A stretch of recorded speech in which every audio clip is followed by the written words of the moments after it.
Joe Kent, Trump's director of the National Counterterrorism Center, resigned on Tuesday, stating that he couldn't go on working with this administration due to his opposition of the war in Iran. He actually said a lot more than that in his resignation letter, and I'm going to read some of that here.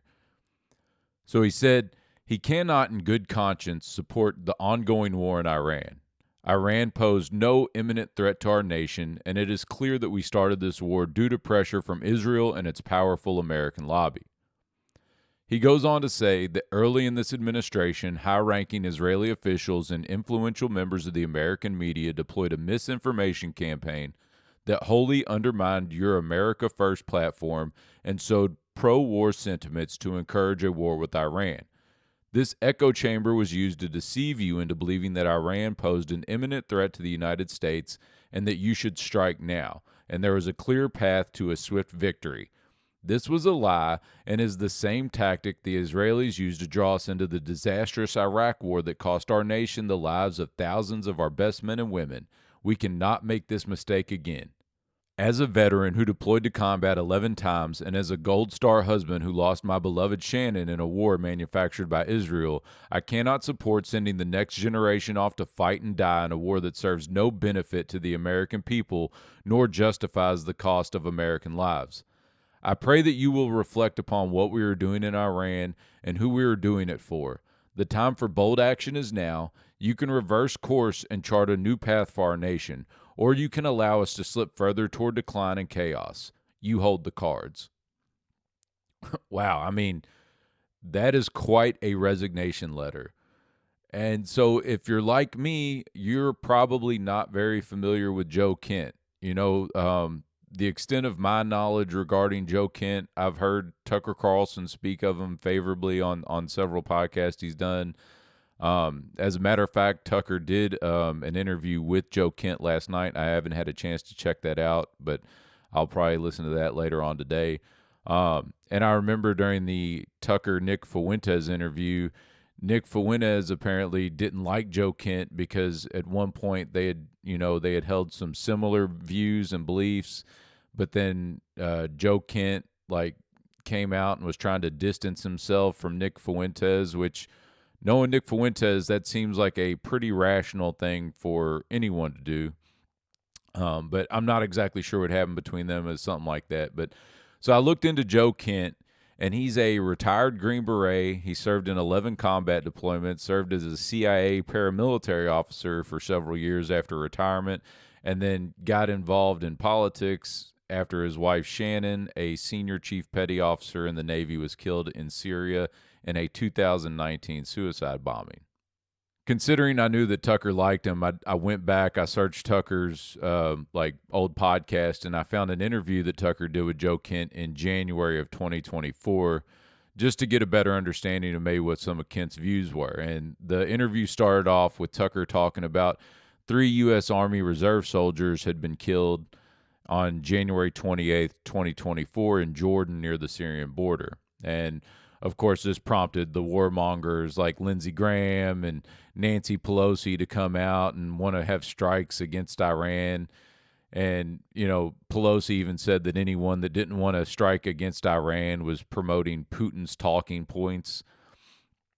But, Joe Kent's position was that the United States had left United States troops in vulnerable positions in Syria, in Jordan, in these areas, basically as bait to hopefully create, some type of pretense for starting a war with Iran.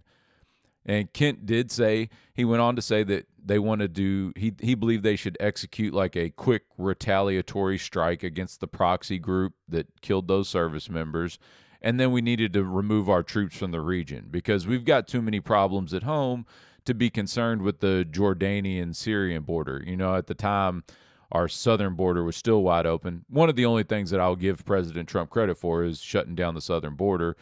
But so Kent goes on and he argued that, we must avoid any strikes actually against Iran or inside Iran because it would give the Ayatollah and the Iranian regime an existential threat on which, the Iranian people would be able to kind of rally around and focus on. And now if you look at what we've done, we've turned the Ayatollah into a martyr and bombed a school, killing approximately 165 little girls. And that's, if that's not something to get the Iranian people to rally around, I don't know what is. Kent said that he believed that getting into a war with Iran would play right into the hands of China, getting all of our resources tied up in the Middle East again and leaving the entire Pacific region open to Chinese influence. And it's not even like guaranteeing that China would have to act. They could just, sit back and watch us get further entrenched into another Middle Eastern military quagmire and continue to financially destroy the dollar. And now here we are, we're sending Marines from Okinawa into the Middle East, and we've had to relocate some of our THAAD missile systems from South Korea to the Gulf region. So considering this interview is 2 years old, it seems like very prescient analysis by Kent. And Kent also said in the interview that he feared our foreign policy establishment was attempting to destroy the republic in favor of an empire. And this too is accurate. Unfortunately, we're, multiple decades, if not a full century too late to try to stop the rise of the empire. But again, this is what I was able to come up with quickly on Joe Kent, and he seems like a pretty decent, honest guy that wants what's best for America. I haven't done a deep dive on him, but that's my initial impression. He seems genuine. So then I went to some of the more mainstream sources to see what they were reporting on Joe Kent, and it was, very typical partisan reporting that you could expect. CNN and MS Now, they're just loving this dude. Any division within the Trump administration that the leftist media can exploit. I saw some of their reports. They're starting off describing Kent as a conspiracy theorist because he believed the feds were involved with January 6th. So again, as far as I'm concerned, that's another net positive for Joe Kent, because I think if you objectively look at everything that happened on January 6th and you don't think that the government was involved in kind of orchestrating that whole thing, then I think you're the conspiracy theorist. Then, of course, all the Republican media and pundits are out attacking this guy, calling him weak, calling him a traitor, calling him anti-Semitic, and now it looks like the FBI is trying to launch some type of investigation against him. And, the guy didn't say anything anti-Semitic. He was criticizing the government of Israel. And it's crazy to think that people will allow you to criticize any other government, even our own government. But criticizing Israel is off limits. And as a matter of fact, according to the International Holocaust Remembrance Alliance's working definition of anti-Semitism, which, if you don't know anything about that group, they're the group attempting to restrict speech not only in our country, but all around the world. But even according to their definition, it's anti-Semitic to say the state of Israel is representative of Jewish collectivity or conflating it with the Jewish people in general. So you could argue that anyone accusing Joe Kent of anti-Semitism for being critical of the Israel lobby are themselves being anti-Semitic. And Donald Trump had the nerve to come out and call this guy weak. Please, President Trump, tell me about your military service. And if you think Joe Kent is so weak, then why did you pick him to lead your counterterrorism group? Maybe Joe Kent is pissed off that the same Al-Qaeda soldiers that he was fighting in Fallujah and Ramadi are hanging out in the Oval Office. Because in case you missed it, Syria's new leader that we installed following the collapse of the Assad regime is Ahmed al-Shara, but he used to go by the name Abu Muhammad al-Jilani. Al-Jilani fought with al-Qaeda in Iraq during Iraq War II. He then left to lead the fight in Syria and started the al-Nusra Front, which was al-Qaeda's affiliate group that we assisted throughout the 2010s. But, Obama claimed that we were only assisting the quote-unquote moderate rebels in Syria. So this guy Jilani that possibly fought against Joe Kent, maybe even killed some of his buddies, is hanging out with Trump and General Petraeus. Petraeus did an interview with him last year that made me want to throw up. Petraeus is asking how he's doing with the pressure of leading Syria, and Petraeus said he hopes he's sleeping well at night. So our leaders are politicking around with al-Qaeda, and they've got the nerve to attack Joe Kent and call him weak. Really, Laura Ingraham? Really, Glenn Beck? You all are attacking this guy? Glenn Beck said he couldn't believe Joe Kent would accuse Trump of being deceived by the Israeli lobby and the media. Well, isn't that better than the alternative? Isn't it better to think that Trump was duped, that Trump was given bad information, as opposed to being complicit in putting the interest of Israel above America? Not to mention that it was Marco Rubio and Mike Johnson who have come out and admitted that the only reason that we struck Iran was because we knew that Israel was going to attack first. And we had to because we knew that would prompt Iran to retaliate against us. But my biggest concern with Joe Kent's resignation is that the echo chamber he highlighted in his letter to Donald Trump will now only be amplified without the voice of Kent within the security services. I know he's going to be replaced by just another yes man or somebody else that'll probably support more foreign intervention. It's kind of like how I felt when Marjorie Taylor Greene left Congress.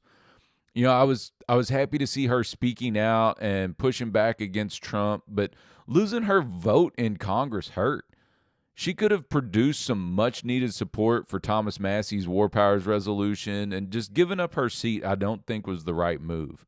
And I can't begin to understand how difficult a decision this must have been for Joe Kent. I'm glad I wasn't in this position because, on one hand, you don't want to create division. You don't want to do anything that's going to hurt or weaken America. But on the other hand, not doing anything, you're tacitly supporting an illegal war, an American blood and wealth being sacrificed and not in the interest of America. You have to assume that he's just desperate. This was just like his nuclear option. Like, he must have believed that all of his efforts within the administration were futile, and he was like, screw it, I'm doing what I think is right.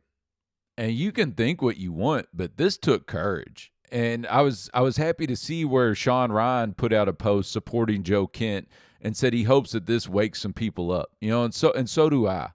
The more our service members and warriors speak out against this conflict in Iran, the better, because it makes it harder for the Fox News warmongering types to discount the criticism as just coming from, some weak anti-American position. Many of us, and I don't speak for all veterans, but many of us are tired of these unconstitutional conflicts and watching our best men and women being sent off to die, while the politicians continue to just, spend us into unsustainable debt and take us down the road to serfdom. I took an oath to the Constitution. I didn't take an oath to Donald Trump, not an oath to the Republicans or Democrats or any other party. I took an oath to the Constitution. This war is illegal. It's unnecessary. It needs to end now. Men like Joe Kent and anyone else that speak out deserve our support, especially as the Trump administration is using the same style of lawfare that the Democrats and the deep state used against him. Thank you for listening. Please like, subscribe, and comment.